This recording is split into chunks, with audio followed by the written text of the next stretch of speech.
this means inflation, and this means poverty, and also this means that the middle class in the country is disappearing. So you have two types of people who are living in Lebanon now. You have the lucky ones who are rich, who already have their money. You have the people who are employed and who still get their fresh money from abroad. And these people are fine and they are okay up until now, regardless of the inflation. But then you have the other side, because you have no middle class anymore. You have people who lost their jobs. You have people who already get paid in a currency that has lost over 70% of its sum. You have a lot of goods that are missing from the market. You don't have options.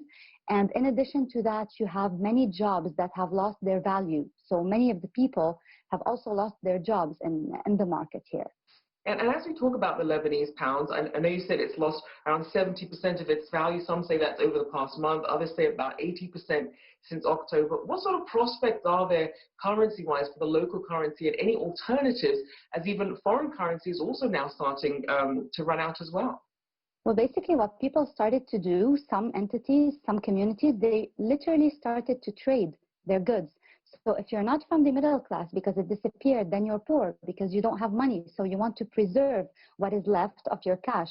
And now before our cash or our LBP currency turns out into monopoly papers with no value, people are trying to avoid spending this big sum of money, and they're trying to trade goods. So we had Facebook groups, we had Instagram groups where people were selling many of their valuables for food, for diapers, for milk. And this was a desperate attempt, and this was a call for everyone to take a look and to see how the Lebanese community is right now divided socially. So with that bartering system in place, we also know that things like public services and utilities also tend to get affected when we see these sort of economic domino effects. Tell us about how the health system is being affected, especially during this COVID-19 pandemic. So the lack of medical equipment in Lebanon has been in the talks since the Lebanon protests started. We've been hearing that there's a problem looming.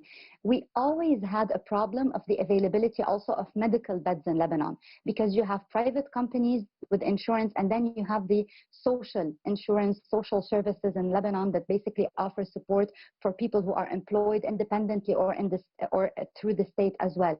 So we have a lack of medical equipment now.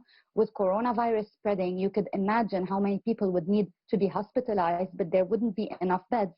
And within this prospect, you have a lack of currency. So this means that the imports of important medicines have also haven't been going well for Lebanon as well, because so many people have chronic diseases, so many people need constant medicines, and with the lack of these medicines from the city or from the warehouses, the importers are not really able to import because you don't have the foreign currency.